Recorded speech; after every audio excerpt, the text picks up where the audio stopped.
त्याच्यावरनं आम्ही न्याय मागितलेला आहे. कारण ट्रस्ट मोशन एका मिनिटात आली, पॉईंट ऑफ प्रोसिजर मधून आणली आणि सगळं काही गडबड झालेली आहे. असं कधी हाऊस आधी चालत नव्हतं. ह्या महाराष्ट्राच्या विधानसभेचा, विधान परिषदेचा अपमान हे सरकार आणि त्या खुर्चीवर बसलेले लोक करत आहेत. दुसरी गोष्ट म्हणजे आपण पाहिलं असेल खालच्या हाऊसमध्ये देखील अनेकदा आम्ही बोलण्याचा प्रयत्न केला, वेळोवेळी आम्ही वारंवार विषय मांडण्याचा प्रयत्न करत असतो. मग कधी अबू आझमी असेल, कधी औरंगजेब असेल, कधी अजून कोण असेल, त्याच्यावरनं सत्ताधारीच पक्ष हाऊस बंद पाडतं कारण त्यांच्याकडे अजेंडा राहिलेला नाहीये काही.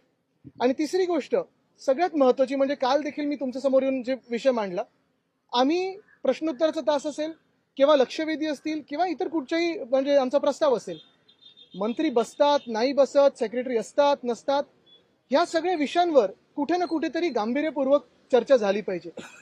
आम्ही विनंती राज्यपाल महोदयाने ही केलेली आहे की त्यांनी सरकारमधले प्रतिनिधी बोलून घ्यावे आणि त्यांना समज द्यावं, मुख्यमंत्र्यांना बोलून घ्यावं आणि मुख्यमंत्री महोदयांनी सगळ्याच कॅबिनेट मंत्र्यांना समज द्यावी की उत्तर स्वतःची स्वतः द्यावी, अभ्यासपूर्वक द्यावी, अभ्यास करून यावं आणि विधानसभा किंवा विधान परिषद चालू असताना मंत्र्यांनी तिथे हजर राहावं, सगळे अधिकाऱ्यांनी तिथे हजर राहावं.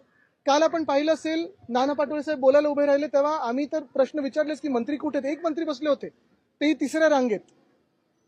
ती अदृश्य गॅलरी जी असते तिथे एक सुद्धा सेक्रेटरी नाही, डेप्युटी सेक्रेटरी नाही, खात्याचं कोणी घेणं देणं असलेला माणूस नाही, पीए नाही. आणि हे सगळं होत असताना फक्त आम्ही विरोधी पक्ष म्हणून नाही, तर आज जनतेतून निवडून आलेले आमदार म्हणून इथे आलेलो आहोत. कारण आम्ही जनतेचे प्रश्न मांडत असतो.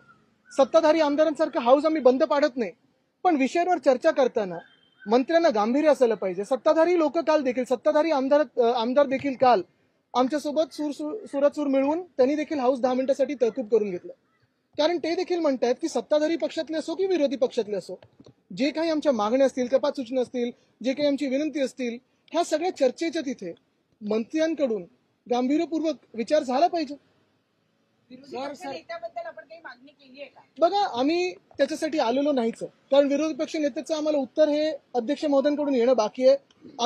आमची ही अपेक्षा आहे, अजूनही चांगल्यात आमचा विश्वास आहे आणि हा विश्वास आहे की लोकशाहीचं जे काही आतापर्यंत प्रथा परंपरा पाळत आलेलो आहोत ती पाळली जाईल आणि आम्हाला विरोधी पक्ष नेता दिला जाईल. कालपासून जे तुमच्यावर आरोप होत आहेत, कालपासून तुमच्यावर जे आरोप होत आहेत, सुरुवातीला तुम्ही ज्या गोष्टीचा उल्लेख केला की तुमच्यावर देखील आरोप होत आहेत, कालपासून आज सभागृह देखील बंद पाडण्यात आले. आता तुम्ही पण ह्या गोष्टीशी साक्ष आहात. गेले 5 वर्ष बदनामीचा प्रयत्न हा होतच आहे सातत्याने. कोर्टात आहे, कोर्टात बोलू. पण महत्वाची गोष्ट हीच आहे, मी तुम्हाला वारंवार सांगितलेलं आहे की आम्ही आणि खास करून आपण पाहिलं असेल माझं ट्विट असेल किंवा आम्ही सगळेच एकत्र आम्ही ह्या सरकारला ह्या एका अधिवेशनामध्ये एक्सपोज केलेलं. फक्त आम्ही नाही तर संघाने पण एक्सपोज केलंय. काल तर संघातले देखील लोक बोललेत ना की औरंगजेब विषय हा चुकीचा आहे. मग आता भाजपचे मंत्री त्यांच्यावर कारवाई करायला मागणार का? आज आम्ही हाच प्रश्न विचारत आहे की महाराष्ट्र हा नेऊन कुठे ठेवलेला आहे. आज आपण पाहाल तर क्राईम्समध्ये मग महिलांवर अत्याचार असतील, शेतकरी आत्महत्या असतील, शेतकऱ्यांची परिस्थिती असेल, ह्याच्यात तर महाराष्ट्राची परिस्थिती बिकट होत चाललेली आहेच. पण त्याच सोबत माझ्या सगळ्या सहकार्याने इथे त्यांच्या अधिवेशनाच्या भाषणामध्ये अर्थसंकल्पावर बोलताना भाजपचे जे किंवा ह्या महाजुटीचे जे काही प्रमुख मुद्दे होते ज्याच्यावर निवडणूक जिंकली असं ते बोलतात, निवडणूक जिंकले हे निवडणूक आयोगामुळे, वोटर फ्रॉडमुळे, तरी देखील जे काही त्यांचे 10 मुद्दे होते एक सुद्धा मुद्दा ह्या अर्थसंकल्पात आलेला नाही. त्यांना त्याच्यावर एक्सपोज केलं आम्ही, त्याच्यावर औरंगजेबावर एक्सपोज केलेलं आहे, त्यांच्या हिंदुत्वावर एक्सपोज केलेलं आहे. प्रत्येक गोष्टीवर एक्सपोज केल्यानंतर राजीनामा द्यायला लागला आणि हे सगळं झाल्यानंतर आपण पाहताय की आज हाऊस बंद कशावरनं पाडायचं, तर माझ्यावरनं पाडायचं, पाडू द्या. पण जनता हाच सवाल विचारत आहे की तुम्ही तर सत्ताधारी पक्षातले आमदार आहात, तुम्हाला जर निवडून दिलं असेल आम्ही तर काम करायला निवडून दिलेलं आहे, महाराष्ट्राबद्दल बोलायला दिलेलं आहे, बोला ना महाराष्ट्राबद्दल, चर्चा करा. याचिका पुन्हा एकदा दाखल केलेली आहे, इतक्या दिवसानंतर हे प्रकरण पुन्हा का आलं असं आपल्याला? मी हेच तुम्हाला सांगतो ना, 5 वर्ष सतत हे जे काही चालू आहे, कोर्टात जे होईल ते होईल.